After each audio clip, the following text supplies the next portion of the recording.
The 90s are filled with amazing brothers. The Wayans, the Baldwins, the Hansons, but no one elicits a more shocking reaction than the Menendez brothers.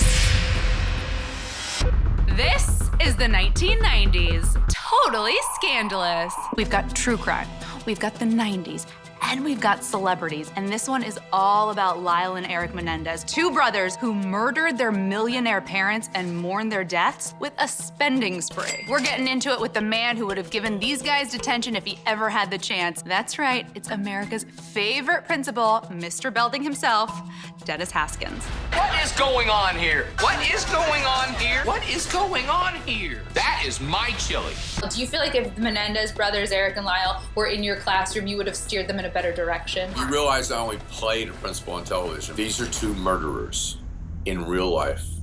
Zach Morris was a character on television. I don't think Mr. Belding would be dealing with these guys. Zach Morris was very real to me. I am in shock to find out that the Menendez brothers murdered their parents the exact same day Saved by the Bell premiered. Did you guys have like a big cast party or anything? Are you trying to like blame us? I just want to know your alibi, man. I'm free and clear, let's put it that way. Lyle and Eric Menendez grow up rich and are raised by their mother, Mary, AKA Kitty Menendez, and their father, Jose, a hardworking Cuban immigrant. Jose had worked his way to the top, starting as a dishwasher and ultimately becoming a top exec at RCA Records. His wicked success provided the family with obscene riches, but no amount of cash could keep his kids in line. First, Lyle is suspended from Princeton for plagiarism. Then Lyle and Eric are caught burglarizing nearby homes. So seemingly overnight, the Menendez family heads for the hills, Beverly Hills, into a $5 million mansion that was once the home to Sir Elton John and Prince. Time and time again, Jose buys the boys out of trouble, but there is one place he won't throw his money: their inheritance. Jose redrafts his will to decrease their shares of his $14 million estate. Spoiler alert, this backfires on him, like literally. On August 20th, 1989, the Beverly Hills police get a 911 call from a hysterical Lyle. What's the problem?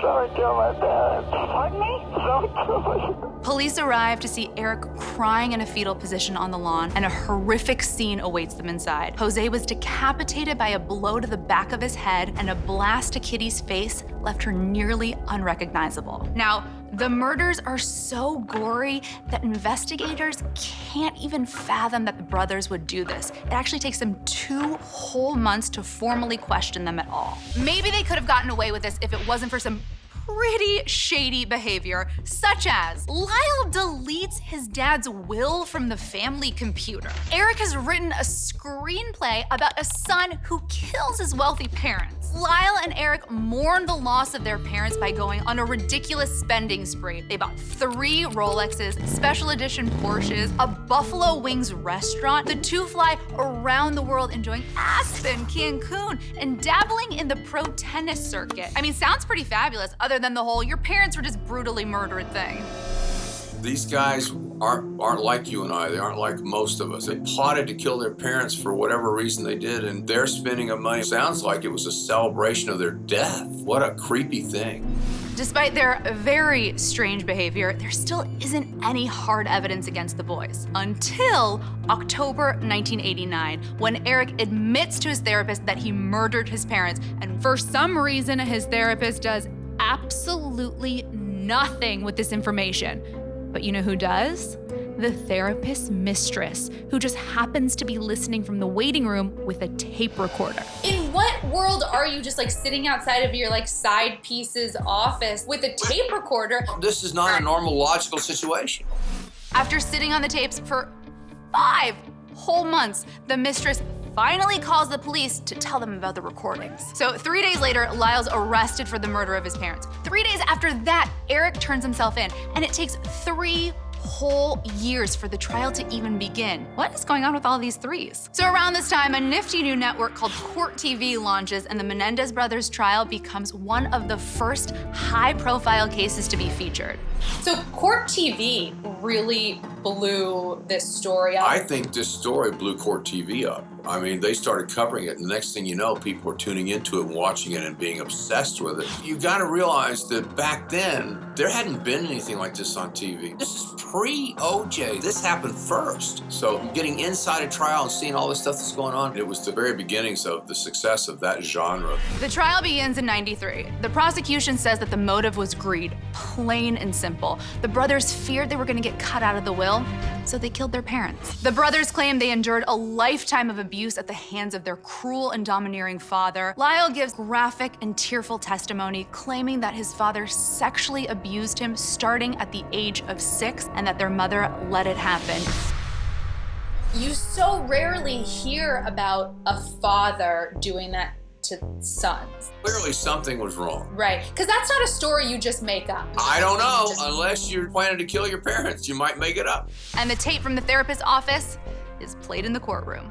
Yeah, that's right. There was no way I was going to make a decision to kill my mother without Eric's consent. I didn't even want to influence him in that issue. I just wanted to sleep on it in a couple days. How crazy was it for you to hear the Menendez brothers talking about how little sympathy they have for this whole thing? Sick to my stomach. It's reprehensible. The nation's riveted, everyone's watching, and the trial sparks nationwide debate about the Menendez brothers.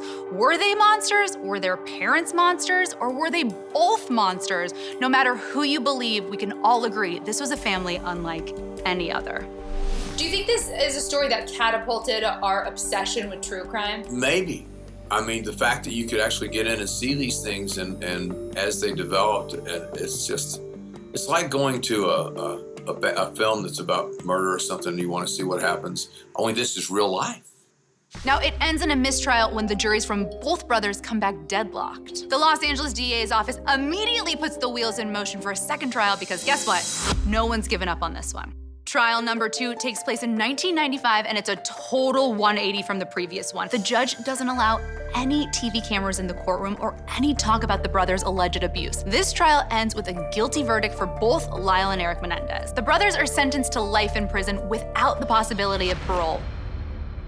But the story doesn't end there. So both brothers get hitched while in prison. Lyle first ties the knot with model Anna Erickson, who later leaves him for cheating on her with another pen pal. Then in 2003, Lyle marries Rebecca Sneed, a magazine editor. Meanwhile, Eric marries Tammy Ruth Sackerman in a waiting room at Folsom. Did you ladies not know they got nothing in the will? And in 2018, after being separated for 22 years, Eric is transferred to the same facility as Lyle, where the two can finally get back to bonding over how much they hate their parents.